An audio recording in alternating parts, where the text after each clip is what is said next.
नमस्कार दोस्तों।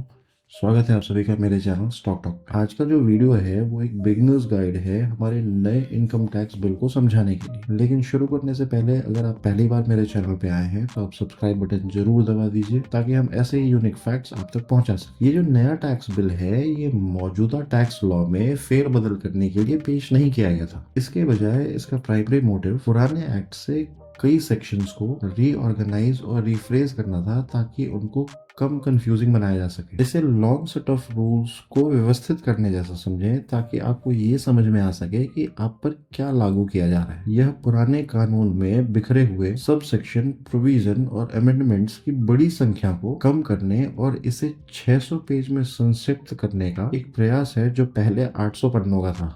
चलिए एक एग्जांपल से समझते हैं। आप जब डोनेशन देने या मेडिकल इंश्योरेंस खरीदने के लिए अपना पैसा अलग रखते हैं तो आपकी इनकम पर इन डिडक्शंस को ध्यान में रखने के बाद ही टैक्स लगाया जाता है। पुराने लॉज में ये डिडक्शंस 80C से 80U तक डिफरेंट सेक्शंस में फैली हुई थी जिसमें कोई क्लियर स्ट्रक्चर नहीं था। पता है, आपको यह देखने के लिए इन सब सेक्शंस के बीच में जाना पड़ता था कि आपके ऊपर कौन सा डिडक्शन अप्लाई होता है। नए बिल में मोस्ट ऑफ द डिडक्शंस, चाहे आप उन्हें लाइफ इंश्योरेंस, मेडिकल इंश्योरेंस या चैरिटेबल डोनेशन के रूप में क्लेम कर रहे हो, इन सब को एक ही सेक्शन क्लस्टर के अंदर ग्रुप किया गया है जिसे deduction to be made in computing total income कहा जाता है। ये सब सारी बातें एक ही जगह पे है जिससे एक कॉम्प्रिहेंसिव लिस्ट को देखना बहुत आसान हो जाता है। नए बिल की भाषा भी बहुत कम कंफ्यूजिंग है। एग्जाम्पल के लिए कंफ्यूजिंग टर्म्स जैसे प्रीवियस ईयर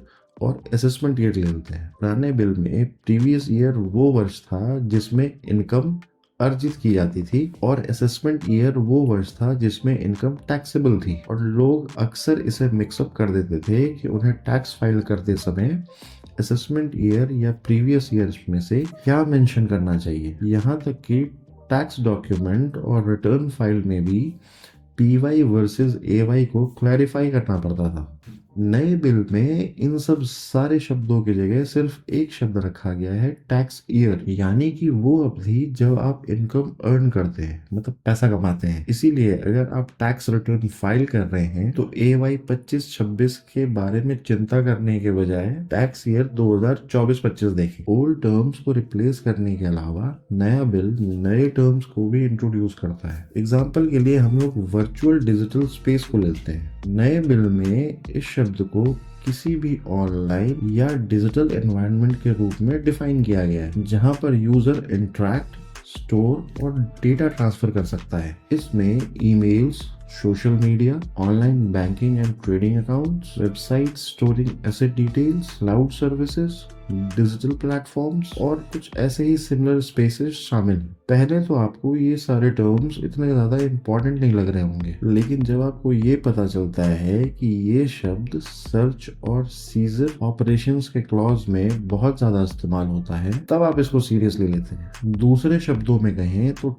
टैक्स रेट के दौरान अथॉरिटीज अब इंडिविजुअल और बिजनेसेस से इनमें से किसी भी रिकॉर्ड का एक्सेस मांग सकते हैं। इसीलिए टैक्स पेयर यदि कोई फॉरेन क्रिप्टो एक्सचेंज में अनडिक्लेयर्ड इनकम छुपाता है तो टैक्स अथॉरिटीज हिडन एसेट्स की जांच करने के लिए online crypto wallet, trading account और ईमेल्स के एक्सेस मांग सकते हैं। इसका मतलब ये नहीं है कि पुराना बिल बेकार था। इसने टैक्स अथॉरिटीज को सर्च एंड सीजर ऑपरेशंस के दौरान इलेक्ट्रॉनिक रिकॉर्ड जब्त करने का पावर दिया। हालांकि इलेक्ट्रॉनिक रिकॉर्ड्स में सोशल मीडिया, क्लाउड सर्वर्स और क्रिप्टो वॉलेट्स शामिल नहीं थे। इसीलिए कुछ मामलों में नया बिल एम्बिगुइटी को खत्म करता है और शायद कुछ लूप होल्स को भी दूर करता है। यह क्रिप्टो करेंसी को फॉर्मली डिफाइन भी करता है। इसमें क्रिप्टो, NFTs और गवर्नमेंट द्वारा स्पेसिफाइड अदर डिजिटल एसेट्स शामिल हैं और अनडिस्क्लोज्ड इनकम में इनकम फ्रॉम क्रिप्टो करेंसीज भी शामिल है। उन्होंने बिल में ऑनलाइन गेम्स जैसे कि Dream11 जैसे गेम्स को भी शामिल किया है जिससे इन प्लेटफॉर्म्स पर जीत अधिक स्ट्रक्चर्ड और क्लियर हो गया है। फाइनली ऐसा लगता है कि अब फेसलेस असेसमेंट पर अधिक क्लैरिटी आ गई है। पहले टैक्स ऑफिसर्स आपको कॉल कर सकते थे, आपसे मिल सकते थे या आपको अपने ऑफिस बुला सकते थे अगर उनको आपके टैक्स रिटर्न पर क्लैरिफिकेशन की आवश्यकता होती थी। तो अनफॉर्चुनेटली कभी कभी इसका टैक्स पेयर और ऑफिसर दोनों द्वारा मिसयूज किया जाता था। इस समस्या को निपटाने के लिए सरकार ने 2019 में फेसलेस असेसमेंट चालू किया, जिससे ये फाइनल हो गया कि अब सारी चीजें ऑनलाइन होंगी। अब आपको ईमेल आता है और आप सिक्योर पोर्टल के माध्यम से अपने डॉक्यूमेंट सबमिट करते हैं और कंप्यूटर सिस्टम आपके मामले की समीक्षा करने के लिए रैंडमली टैक्स ऑफिसर को चूज करता है। नया income tax bill clear timeline और प्रोसीजर्स के साथ प्रोसेस को पूरी तरीके से कोडिफाई करके इसे एक कदम आगे ले जाता है। इसका मतलब है ग्रेटर ट्रांसपेरेंसी, बिना बायसनेस और ब्राइबरी के अधिक एफिशिएंट टैक्स प्रोसेसिंग होगा। लेकिन ये सिंप्लीफाई, कोडिफाई और समय के साथ तालमेल बिठाने का प्रयास है। क्या ये एक रेवोल्यूशनरी स्टेप है? बिल्कुल नहीं, लेकिन मुझे इस बात की उम्मीद है कि ये सही दिशा में उठाया गया एक छोटा सा कदम है। इस वीडियो में बस इतना ही।